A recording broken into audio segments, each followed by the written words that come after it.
13 News Now begins with breaking news. That breaking news is out of Virginia Beach, where a local landmark is officially closing. Westminster Canterbury finally announcing today they will purchase the Lynn Haven fishing pier. And this confirms a story 13 News Now was first to break in September. Laura Geller is live on the pier with an exclusive interview with the owner. Well, guys, today's announcement confirms years of rumors, talk which heated up when we first reported this deal was in the works. But now we know specific about this property's future after a past many will never forget. If anyone knows how special the Lynn Haven fishing pier is, it's not just a fishing pier. Its co-owner, Bobby Duff, her whole life was spent here. It's where I fell when I was 5 years old. But Bobby isn't 5 anymore. Times have changed, and now ownership of the pier, restaurant, and adjacent parking lot will change too. Westminster Canterbury finally confirming the purchase. A spokesperson for the retirement community tells us the additional parking will be an immediate help to serving the growing community. We've learned the pier will be demolished. The deal should close at the end of the month. Well, my daddy told me before he died that I would know when it was time. And when we signed the papers, the original contract, I left the lawyer's office, got in the car, and then I just sobbed. People on a lot of neighborhood message boards have been wondering what will happen to this restaurant. Today, officials said that it will stay open at least through the holidays, and Westminster Canterbury officials wanted to stay open even longer than that. But they say it just depends on how many people show up to eat here. It's the people Bobby is now concerned with. She wants them to understand this was not an easy decision to make. They've spent hundreds of thousands of dollars repairing storm damage. In the end, they couldn't keep it up. Now, they and this community will have to say goodbye to a place so many have come to call home. It's where our customers became part of our family. And that's what I'm going to miss. And Sunday, fishing all day here will be free. Then at 8 o'clock, the gates will close here one final time. Now, it's important to note when that happens, the public will still have access to this beach here. That's one of just a few things that won't be changing with this deal. We are live in Virginia Beach tonight. I'm Laura Geller for 13 News Now. An important deadline is approaching for the proposed arena at the oceanfront. If developers don't secure funding Tuesday night, Mayor Will Sessom says the deal is dead. Jemmy Lee is live in Virginia Beach. And Jemmy, no deadline extensions here? That's right, David. If the developer does not close on this loan by Tuesday night, there is no more deal. Mayor Sessom's made very clear that the city is not extending this deadline, but he's not worried about it. He says he's confident that this money will come through. We've been working on this for years. After years of planning, this sports arena and entertainment venue could finally come to Virginia Beach. What's exciting to me is Tuesday night when it's closed. That's when I'm going to be excited. Mayor Will Sessom is holding his breath until next Tuesday.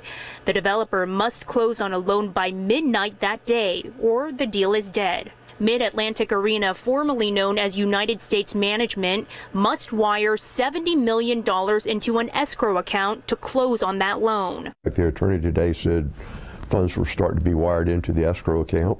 Sessom says he's confident the developer will come through with the money. The arena truly is a game changer. Sessom says the arena, along with other upcoming projects, will make Virginia Beach a year-round destination, bringing in more visitors and revenue, which means the city needs to have a serious conversation about parking at the oceanfront, something Sessom says is already happening. Matter of fact, Tuesday we'll be briefed by staff on parking in the area where the arena will be, with or without an arena.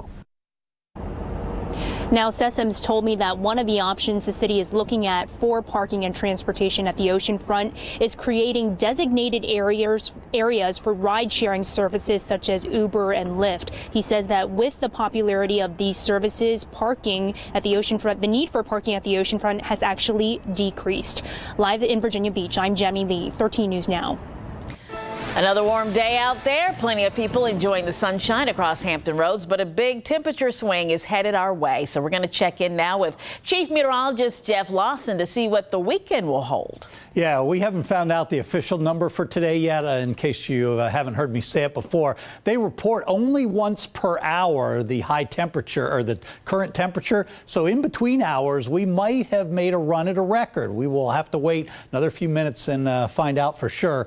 As you can see, a lot of sunshine out there, nothing on radar locally, but out to the west, we have some showers and even a couple of thunderstorms attempting to form. Those are sliding to the south and the east with the approaching front. So a nice evening out there, but boy, is the temperature going to drop late evening and overnight. Right now, no wind to speak of. It had been southwesterly and then it went to northeast with a little bit of a sea breeze, but most of us were still south to southwest. Temperature right now at 77 degrees, but the big news coming up, I can break that all down for you. Nice and mild early this evening, windy and chilly though tomorrow, and that actually starts late tonight with some spotty rain moving in as well, but then a transition day. Sunday is warm and near 80 by Monday. I'll have details coming up. All right, Jeff, thanks for that. Well, Election Day is Tuesday, and if you can't make it to the polls, time is running out to get your absentee ballot. The deadline is tomorrow. You have to pick up the ballot in person at your local registrar's office. To vote absentee, you must have a valid reason and in some cases provide proof. Virginia is one of just 2 states electing a governor this year. Voters will also cast ballots in the lieutenant governor and attorney general contests, as well as all 100 state house seats. And here's where things stand right now in the governor's race. A recent Quinnipiac University poll shows Democrat Ralph Northam with 53% of the vote and Republican Ed Gillespie with 36%. A CNU Wasson Center poll shows Northam leading 50 to 43%. A different story from Hampton University. Their poll finds Gillespie leading Northam 41 to 33%. 2 people are dead from the flu in North Carolina. They are the state's first flu deaths this season. 13 News Now reporter Megan Shin spoke with health experts about what we can expect this flu season. And Megan, is this year expected to be, say, worse than last year? Well, David, it's good news and bad news. So far, reports of the flu are below what they were last year. However, the flu season officially started on October 1st, so we've got a long way to go to see just how bad this flu season will get. Everyone knows the rules. If you're sick, stay home. Wash your hands. Cough, fever, and sore throat, you need to stay home. Cough in your arm. And without sounding too much like a broken record, stay home when you're sick. And get the flu vaccine. So far, 2 people have already died in North Carolina because of the flu. Well, the flu deaths are reportable in North Carolina. I honestly don't know how they do that. That makes us ask just how bad this flu season could get here in Hampton Roads. We never know until it comes. But the Chesapeake Health Department's epidemiologist says there could be more people who die from the flu than are reported. Only the under the age of 18 is reportable. When a child dies, it's a big thing. Ingle says flu-related deaths happen every year. Not rare at all, and it happens. However, some people say flu shots make them sick. Is that possible? No. Others say they got vaccinated and still ended up with the flu. That people wait until they're already exposed, and then they get the flu vaccine, so they think the flu vaccine is what caused them to get sick. Ingle says the amount of deaths all depends on how many people get the flu vaccine and how harmful this virus is. It has changed slightly. Right now, it does look like the vaccine's a good match. So she suggests getting flu shots now, since it takes 2 weeks for the vaccine to kick in. It is a dangerous illness, but people just think it's just a common cold and they are going to get over it. And Ingle says the flu season reaches its peak around December. Also, it's too late to get the flu shot once you have the flu or once flu season is over. That's usually around March. Megan Shin, 13 News Now. All right, get ready to fall back this weekend. Daylight saving time comes to an end Sunday morning. That's when we turn our clocks back an hour. Doctors say to get the most out of the time change, just go to bed at the time you normally would. According to health experts, the extra hour of sleep is so beneficial that studies show there are fewer car crashes on the Monday after we turn our clocks back. Out now, a report from our country's top scientists on how climate change is already impacting Americans. The Climate Change Special Report is the first report since President Trump took office. It explains that, quote, human activities are the dominant cause of the observed warming, and there is, quote, no convincing alternative explanation. The report is expected to contradict the Trump administration's stance on climate change, questioning if scientists can really predict its impacts.